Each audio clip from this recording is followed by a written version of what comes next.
Happy Spider-Man week. Let's unbox the San Diego Comic-Con exclusive Spider-Man 67 3-pack. I'm a huge fan of the 67 series and I feel absolutely stoked to have this, so let's take a closer look at the box. The box is super cool. It's like a webbed up CRT from the 60s. You have all the memes attached to it, and of course, the product shots of the figures. But once you slip off the slipcover, there's even more. There's a full look at the TV and the back of the box, but let's get to the point that you're all here for, the actual figures. And we're going to start off with none other than Spider-Man himself.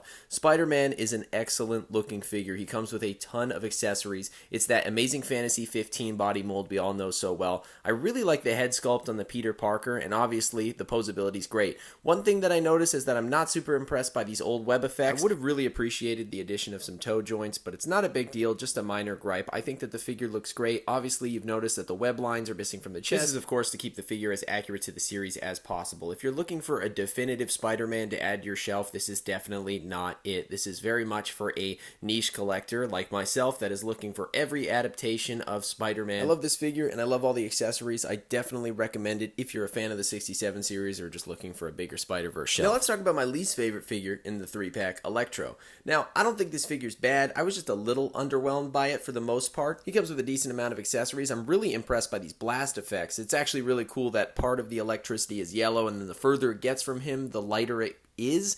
I don't really remember that from the series, but I probably need to rewatch. The main draw to this Electro for me is the head sculpt. I love that they drew inspiration from one of the most cursed shots in the entire show. I think this figure could have really benefited from some butterfly joints for sure. Now let's move on to the Lizard. Obviously, if you've seen this Lizard before, you know he is probably the strangest, possibly creepiest looking Lizard available, but I really like how accurate the head sculpt is. Now this is for the most part just a direct repaint of the retro card Lizard, but there's nothing wrong with that because that is the best Lizard on the market. Yeah, it's better than the Amazon exclusive, I said it. Just like the other two figures in this box set, it comes equipped with a great amount of accessories. It could have used one more holding hand so it can hold like both of its bottles. Overall, I'm a really big fan of this 3-pack. If you're not a big fan of the 67 series or don't really care to expand your Spider-Verse shelf, then you can pass on this completely. It's just a lot of reused stuff. For me, this 3-pack is a perfect reason as to why I like Marvel Legends so much. Most of the time, you're not going to get these offerings from import companies because it's such a niche fan base that they're targeting. Marvel Legends has such a wide and expansive catalog that it really captures every fan, which is bad for our wallets but good for our collections. Thank you so much for watching, and happy Spider-Man week to all that are celebrating.